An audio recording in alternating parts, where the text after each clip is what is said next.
warahmatullahi wabarakatuh. Salam, salam Om Swastiastu, nama budaya, salam bajikan untuk kita semua. Halo semuanya. Halo, kami dari kelompok 1 akan memperkenalkan diri. Dan kameramen kami yaitu Kesha Launi. Jadi kami akan mengajak kalian untuk belajar mengenai toleransi dan keberagaman. Indonesia itu kaya keberagaman, baik dari budaya, suku, maupun agama. Oleh sebab itu, kami memilih tempat ibadah yaitu Vihara Budi Bakti. Untuk kita belajar tentang toleransi dan keberagaman. Ikuti kami terus ya. Ayo, ayo, ayo, ayo. Vihara Budi Bakti yang berlokasi di kawasan Nagoya ini berdiri sejak 10 tahun setelah Indonesia merdeka, yaitu tahun 1955. Mulai ramai dikunjungi umat, wisatawan, baik lokal maupun mancanegara tahun 1970, baik itu untuk beribadah, sekedar melihat-lihat, berkunjung, atau sebagainya. Nah, pada tahun 1986, vihara ini diresmikan oleh pemerintah sebagai tempat ibadah bagi pemeluk agama Buddha yang ada di kota Batam. Vihara ini juga mendapatkan penghargaan Rumah Ibadah Teladan Tingkat Kota Batam tahun 2017. Kali ini kami akan menelusuri tempatnya terlebih dahulu. Kira-kira kami mau kemana ya? Nah, kapal ini bukan sejarah dari agama Buddha, tapi ini Laksamana Cheng Ho yang berlayar dari Mongolia menuju ke Indonesia. Sempat singgah ke pulau-pulau yang ada di Indonesia. Akhirnya beliau sampai ke Semarang. Di sana ada kelenteng Sampokong atau Godong Tua. Lalu mereka berlayar ke daerah Jatim yaitu Tuban, lalu balik lagi ke Semarang. Di sini juga ada sejarah yang di dalam kitab suci agama Buddha, ada juga yang di luar kitab suci agama Buddha. Salah satu contoh yang di luar kitab suci agama Buddha adalah kolam ikan koi, kura-kura, beserta air terjun. Ada patung Kuan Im, lalu ada koin di dalamnya. Maksudnya apa? Ialah permohonan seperti nazar dari seseorang. Ketika mereka memiliki nazar dan itu tercapai, mereka akan melemparkan koin tersebut. Atau bisa juga mereka bernazar terlebih dahulu sebelum keinginan mereka tercapai. Lempar dulu. Ketika koinnya masuk di baki yang disediakan, keinginan mudah tercapai. Ini termasuk tradisi dari masyarakat Tionghoa, bukan agama Buddha. Lanjut kita ke persembahan, yang mana itu seperti lambang ketika membakar dupa. Dupa itu artinya lambang kebajikan. Ketika kita nyalakan, harum, ada aroma harumnya.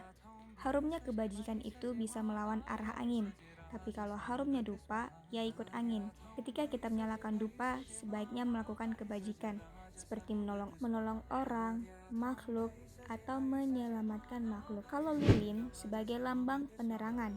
Ketika kita hidup di dunia ini harus ada yang menerangi. Ini adalah patung Dewi Kuan Im Guanyin bertangan 1000. Sosok Dewi Kuan Im dengan banyak tangan ini melambangkan kasih sayang dan kemampuannya untuk membantu banyak orang sekaligus. Patung Buddha tertawa yang juga dikenal dengan nama Buddha di Cina atau Hotei di Jepang.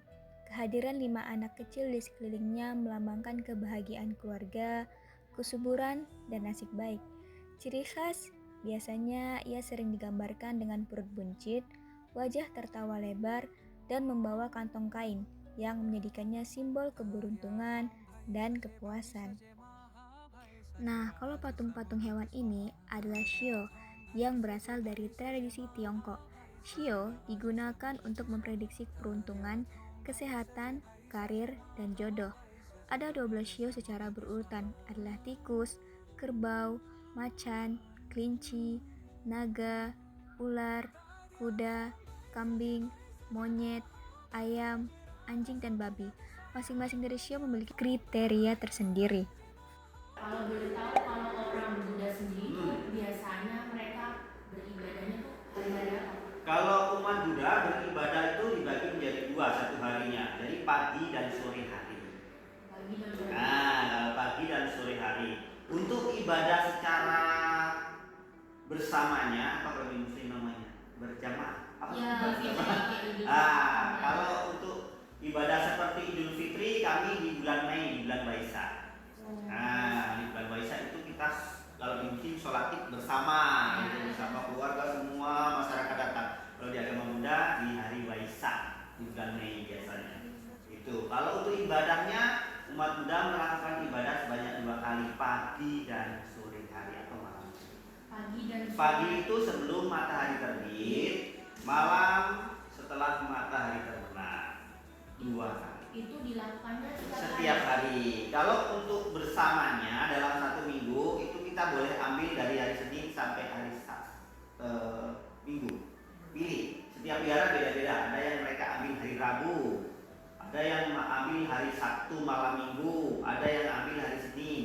Yang untuk umat wihara itu. Kalau di sini kami ambil hari Sabtu malam Minggu jam 7 malam. Itu yang berjamaah umat Buddha di sini. Nah, kalau di Muslim kan kalau yang laki-laki sholat Jumat selalu hari Jumat, ya. Kalau di agama Buddha tidak, dia boleh ambil salah satu hari dalam 1 minggu, dia harus 1 kali bersama-sama. Kami ambil hari Sabtu malam Minggu. Kalau di sini ada yang hari Senin, ada yang hari Minggunya, ada yang hari Rabunya. Tapi kalau di Jawa mulai dari Jakarta sampai ke Jawa Timur sampai ke Bali, di sana mereka sama setiap hari Rabu. Jadi kalau hari Rabu umat Buddha melakukan ibadah bersama-sama. Nah, kalau di Jawa di Jawa itu mulai dari Jakarta sampai Jawa Timur, Bali, Lombok dan sebagainya ke sana, itu mereka mengambil hari Rabu untuk pelaksanaan ibadah secara bersama-sama. Kalau di sini bebas. Di sini sesuai. Kebanyakan orang maunya Sabtu malam Minggu dan Minggu. Kalau hari Senin atau hari Rabu mereka sibuk kerja semuanya. Jadi kalau hari Rabu kan di tengah-tengah itu mereka nggak bisa keluar dari kantor, jadinya nanti ibadahnya sepi. Maka kita akali di hari Sabtu malam Minggu dan di hari Minggu pagi. Melalui kunjungan ini, kami menyadari bahwa toleransi bukanlah hanya sekedar kata-kata, tetapi bukti nyata. Menghormati perbedaan adalah langkah kecil yang berdampak besar bagi persatuan. Salam toleransi. Wassalamualaikum warahmatullahi wabarakatuh.